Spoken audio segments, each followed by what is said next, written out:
When my wife Emily sent me that text, "Don't be jealous. It's just a few drinks with my colleague," I was driving home from work. I stared at the message longer than I should have, a cold knot forming in my chest. It wasn't just the words, it was a tone. Too casual, too rehearsed, too deliberate, as if she already knew something was wrong and was trying to cushion the blow before I discovered it myself. We had been married for 6 years, but at that moment, she felt like a stranger handing me excuses from another stranger. The truth is, I had already suspected something for weeks. She'd been distant, working late, guarding her phone, laughing at messages she wouldn't show me, and wearing perfume on days she claimed she was too tired for anything. So when she said she was going out for team bonding last night, a part of me snapped awake. I activated the location tracker linked to her phone.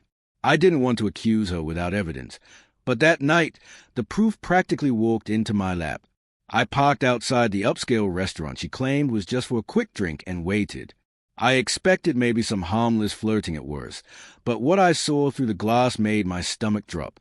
Emily was leaning toward her colleague, Jason, laughing, their faces inches apart. His arm rested casually on the back of her chair as he whispered something, and then she touched his knee, smiling in a way she hadn't smiled at me in months. I snapped pictures, not for revenge, but to confront reality. My heart ached, but my hands didn't tremble. By then, I was past raw emotion. When she texted me, I already had everything. Calmly, I replied, "No problem. Have fun." But I sent another message too, showing Jason's wife, Claire, the photos. The impact was immediate. My phone rang incessantly. Emily, Jason, Claire, Emily again, vibrating like a warning. Claire's message read, "Where are you?" I simply replied, "Really? Enough?" Inside the restaurant, panic unfolded. Emily's face drained of color, her hand shaking as she stared at her phone. Jason looked like someone had hit him with reality. He scanned the room, expecting me to storm in and start a confrontation, but I had no interest in theatrics. I left them to face the consequences of what she called just a few drinks. At home, I sat silently, watching my phone flood with calls. 20 from Emily, 11 from Jason, 7 from Claire. Claire's last message said, "I'm going to the restaurant. Thank you." I didn't reply. Oddly, I felt nothing.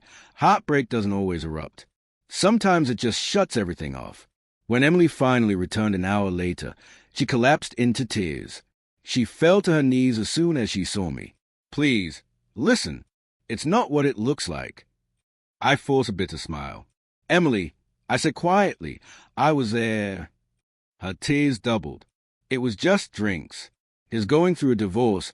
I was comforting him. I didn't do anything. I handed her my phone. The look she gave me was pure devastation.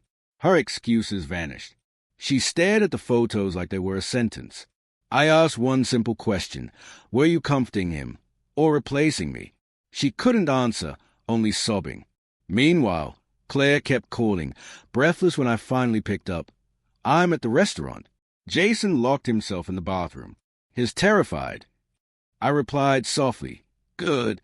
Let him feel fear for once." Emily heard this and her panic skyrocketed. All night she cried, begged, repeated her scripted excuses. I was lonely. You worked too much. It meant nothing. I wasn't thinking. But every line sounded memeized, a performance. Her tears didn't reach me. They didn't repair anything. I asked, if I hadn't taken those photos, would it have continued? The silence that followed was a real confession. Around 3 a.m., Jason texted, "Please don't ruin my marriage. It was a mistake." I replied, "My marriage is already ruined. The rest is up to your wife," and turned off my phone. The next morning, Emily was asleep on the couch, surrounded by tissues, small and defeated. Something inside me had snapped. I walked to the bedroom, opened my suitcase, and began packing.